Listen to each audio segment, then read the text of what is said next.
What are we to make of that? I'll give you a suggestion. Is it possible that Matthew felt that such a request was so unworthy of a disciple that he inserts Salome, an ambitious Jewish mother, as There's a a surprise. scapegoat to take the blame for this? Is it possible that Mark is simply being honest enough to tell this story exactly the way it happened? It's more logical to assume that Mark is correct, and the reason is he always pictures the disciples as ordinary men. Mark never tries to do anything special with the disciples and show them as saints or anything else. He always treats the disciples like ordinary people, just like you and just like me, with all their faults and weaknesses and conspiracies and everything else. So I think maybe Mark might be the more accurate picture. Anyway, in any case, if Mark is right, then we can see that James and John were very ambitious fellows. Yes? No, from my point of view, we got to remember that Mark is the Gospel of Peter. Correct. Okay? So, Peter, who was there. right. And also, Salome could have been there, and in Peter's stories, because all Mark's doing is, because Peter's gone, Mark is writing it down, everything that Peter used to say. And he may have just left out the fact that Salome was there, Could be. you know, rather than that they're really different points. That could be. If the story is that the brothers themselves made the request, that seems to point to the fact they would be pretty ambitious fellows, as opposed to the ambition of the mother. But the problem with this thing is that the two brothers are asking, or their mother is asking for something they don't understand what they're asking. And I think that's the bottom line. They are going to be chief ministers of state when Jesus triumphs and becomes king. Why is that off base? Well, he just told them that he was gonna die, so what did they think Yep. they were gonna be the top honchos at? Yeah, see, they still are hung up on this concept of messiahship being a conquering king. They just can't shake the picture. And they're still thinking in terms of being, you know, the Secretary of Defense and the Secretary of State in a great, powerful nation. Of course, that's not at all the way it's going to turn out. You know, what I'm focusing on is where it says, "Teacher, we want you to do for us whatever we ask." Mm-hmm. I can relate, but you're not supposed to ask that. You know? Well, we all do it, though. We want you to do whatever we You ask, know, treating God as our servant. Right, right. And we've all been guilty of that. We all pray and we all ask all the time for things, essentially saying, you know, we want you to do for me something. And I don't think the disciples were any different in that regard. But the Bible says, ask and you shall receive. Yes, You yes. can ask, but, you know, Well, then maybe not demand. you can always ask, but the answer you get may not be the way you want it to be. You know, so it's one of the reasons you gotta be careful what you ask for. Also, the two brothers may have felt this way because Jesus had made them a part of his inner circle of three. Remember James, John, and Peter? They were apparently Jesus' three inner confidants. So maybe on that basis they felt they deserved or expected some special treatment. Or they may even have felt that their family's social position, being a little bit higher than the rest of the disciples, and here's a word that I hate above all words, entitled them to special consideration. You know, we don't know, but whatever the case, it shows that they really have still failed to understand what Jesus represents as the Messiah. They're still hung up on this worldly kingdom idea and simply can't get over the idea. It wouldn't be until after resurrection that they finally begin to understand what is going on. Well, they had no, there was no example of this kind of a kingdom, so, No, I mean, you well, couldn't. there was no even- example of resurrection, how could they know? Exactly, You know. exactly. You know, here was this Jesus. He was a Galilean carpenter. Now, if you said that in the time of Jesus, people would go, oh, one of those. You know, Galileans were down on the social scale. And he had become a radical. He had become a person who was viciously and deadly opposed by the Jewish powers to be. There was a death of a criminal waiting for him. But James and John, even though they are confused, they still remain loyal. Their confidence in Jesus they don't doubt Jesus. How could that be? What is the reason they could remain so faithful and doggedly true followers, even when they were so completely confused? Well, it had to be the personal relationship that had developed between the disciples and Jesus himself as a person. You know, he had become someone they loved, someone that they trusted, someone they were willing to follow no matter what the circumstances seemed to be. So behind all of this is the message or the standard of what greatness is, and Jesus defines it with two different metaphors. He says, are you able to drink the cup that I drink? It was the custom at a royal banquet for the king to take the cup and hand it to the guests. And the guests would pass the cup around. Therefore, the cup, quote, became a metaphor for the life and experience that God handed out to men, that the king handed out to his banquet attendees. For example, my cup overflows with goodness. The cup describes what God has allotted to mankind. So that's the metaphor Jesus is using here. And then he says, are you able to be baptized with the baptism with which I am baptized? Now right away we're thinking sprinkling, dunking, baptizing. It's got nothing to do with it. Got nothing to do with it. The literal English translation of this is a very misleading translation. You have to understand what we're talking about here by baptized. The Greek verb baptizen means to dip. Its past participle, be baptisminos, means to be submerged. Okay? And it was regularly used to explain being submerged in any experience at all. For instance, a spendthrift is submerged in debt. A drunk is submerged in drink.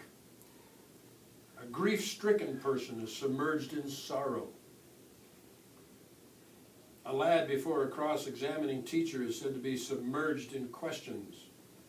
And the word was regularly used for a ship that had been wrecked and submerged beneath the waves. That's the meaning of baptism as being used here. So the expression as Jesus uses it here has nothing to do with technical baptism. What he's really saying is, can you bear to go through the terrible experience that I'm going to be submerged in? That I'm going to have to go through? Can you face being submerged in hatred and pain and death the way I'm going to be? So he's telling these disciples that without a cross there can never be a crown. And the standard of greatness in the kingdom is the standard of the cross. Are you willing to be submerged in that? Now, if the disciples understood that, they would probably step back and say, Thank you. I don't think so. But see, they're not understanding what Jesus is really telling them. And the passage ends with Jesus telling his disciples that the ultimate outcome of all things belongs to God. In other words, final destiny is God's prerogative, not that of Jesus. Jesus is always submitting himself to God's will. It's not his will, but God's will. Okay, 41 through 45. When the 10 heard about this, they became indignant with James and John. Jesus called them together and said, "You know that those who are regarded as rulers of the Gentiles lord it over them, and their high officials exercise authority over them. Not so with you. Instead, whoever wants to become great among you must be your servant, and whoever wants to be first must be slave of all. For even the Son of Man did not come to be served, but to serve, and to give his life as a ransom for many." It would seem as if the ambitions of James and John ticked off the other 10 disciples. What were these two brothers doing? They're trying to take advantage. Who in the heck do they think they are to expect special privileges and treatment? If you think about it, this probably actually created a very serious situation among the disciples. I mean, it has the potential to rip the group apart, this kind of jealousy, this kind of feelings. So Jesus takes immediate action to quash the problem. And he goes through this explanation that God's kingdom would require very, very different standards for greatness. In the world we live in, greatness is basically centered on power, strength, position, money, title, you know, all those kinds of things. The extent to which subjects can be forced to conform and obey the will of the authorities. Jesus says it's all wrong. That's all backwards. We've got to turn it all upside down. And the real test of greatness is based upon what I can give, not what I can extract.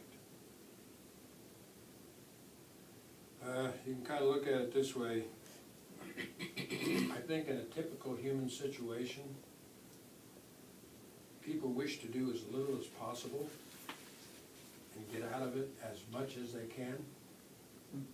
You ever done that? You don't lift a finger more than you have to do, but you want to get every drop out of it you can squeeze out of it. I work with some people like that. They will not lift a finger and do one single bit more than they absolutely have to do to get by. And they're the ones that squawk the loudest when something happens. It's great to be human, isn't it? True happiness and prosperity can only come when somebody is willing to put more into life than one is willing to take out of life. Hard lessons. In the final analysis, it's going to cost the life of Jesus to bring mankind back from sinning into the love of God. The cost of our salvation is the cross of Christ. It was that act alone and that act only that opens the way for us to be able to move toward God. Well, we come in 46 through 52, the last part of chapter 10, with the interesting story. When they came to Jericho, as Jesus and his disciples, it says, then they came to Jericho. As Jesus and his disciples, together with a large crowd, were leaving the city, a blind man, Bartimaeus, that is, the son of Timaeus, was sitting by the roadside begging. When he heard that it was Jesus of Nazareth, he began to shout, "Jesus, son of David, have mercy on me." Many rebuked him and told him to be quiet. But he shouted all the more, "Son of David, have mercy on me." Jesus stopped and said, "Call him." So they called to the blind man, "Cheer up, on your feet, he's calling you." Throwing his cloak aside, he jumped to his feet and came to Jesus. "What do you want me to do for you?" Jesus asked him. The blind man said, "Rabbi, I want to see." "Go," said Jesus, "your faith has healed you." And immediately he received his sight and followed Jesus along the road. Jerusalem is getting close. Jericho is only 15 miles away. And Jesus is on the main road through Jericho on his way to Passover in Jerusalem. And, as was customary for all rabbis, Jesus as well, he would have been preaching and teaching as he walked along the road.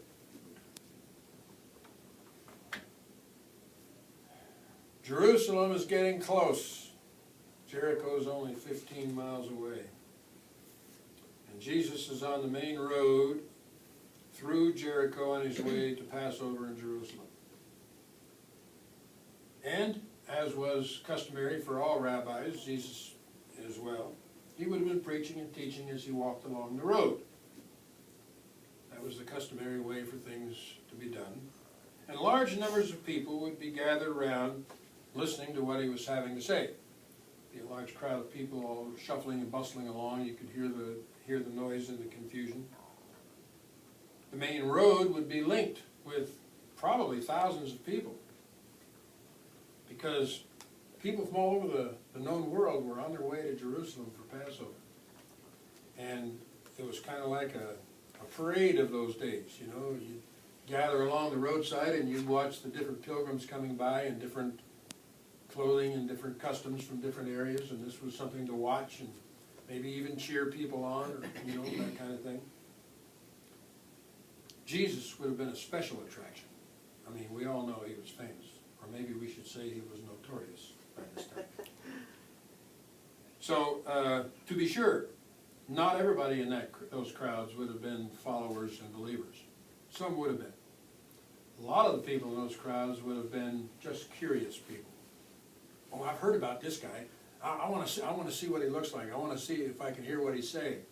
And some of the people in those crowds would have been downright hostile people, looking for an excuse or a way to get him. Well, at the north gate of the town sits Bartimaeus. He's a blind beggar. He hears this commotion coming down the road, all the noise and the voices and everything. And he asks, "What's going on? What's happening?"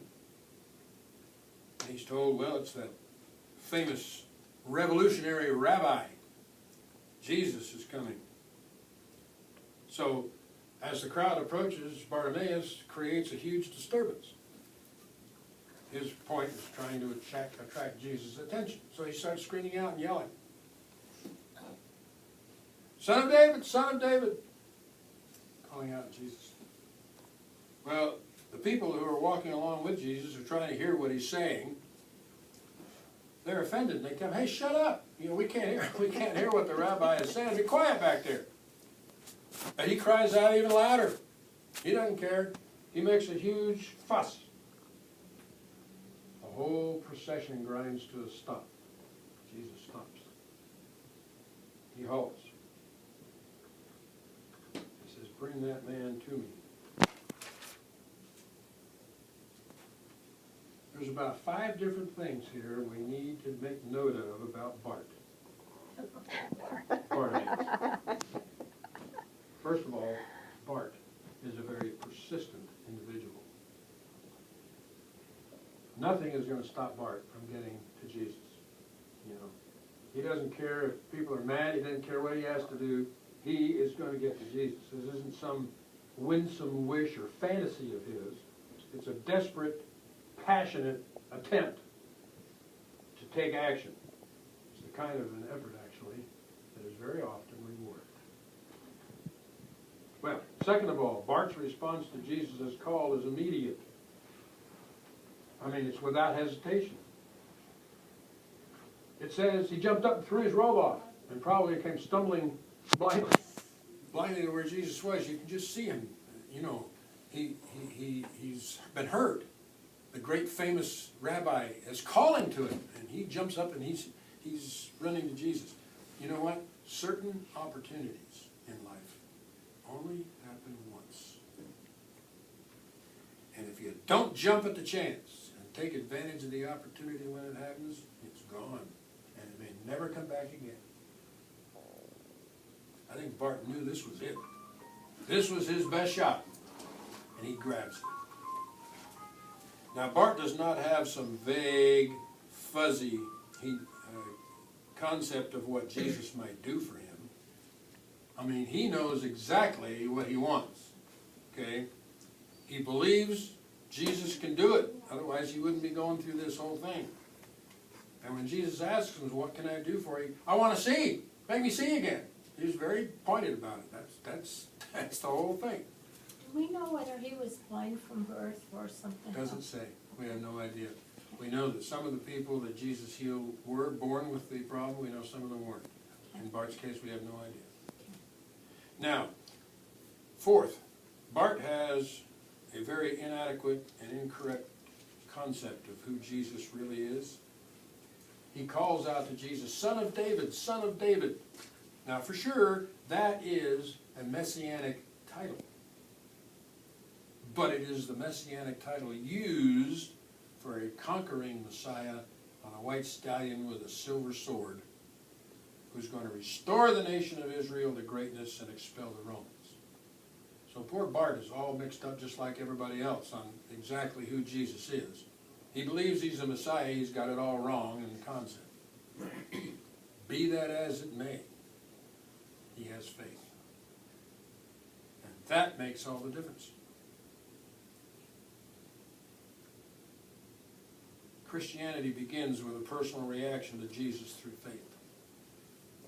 Not with a full theological Bible school understanding of who Christ is, of the nature of Christ. And at the end of this story, there's one other important little touch. Bart may have been a blind beggar in rags. He would have been an untouchable. No respecting person would go anywhere near him for fear of being made unclean. He was a scum in society. But when he receives his sight, it says he followed Jesus down the road. His need became gratitude and then loyalty. Yeah, but like most of the people Jesus healed, we don't know if they say thank you. Most of them didn't. A lot of them didn't. A lot of them just bailed out and may never become followers at all. That didn't make any difference to Jesus, you know, when he saw a need, he healed it. But I want you to think of something here. You have this poor blind beggar who has an incredible need, the need to be able to see. He is healed. It becomes a matter of stepping from need to gratitude. And then from gratitude to loyalty, following. What is the three-step definition of discipleship?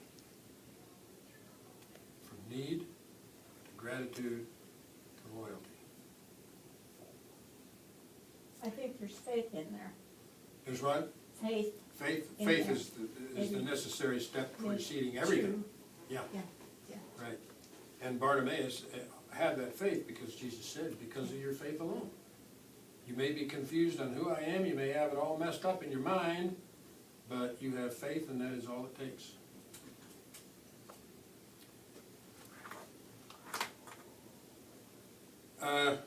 We are at chapter 11, and I'm going to stop there for today because chapter 11 is the Easter story. The triumphal entry of Jesus into Jerusalem on a donkey, and followed by Jesus going to the temple and getting really ticked off and running everybody out of the temple courts. So we'll start with that next week. Oh, you're not gonna wait till Easter? No, I am definitely not going to wait till Easter.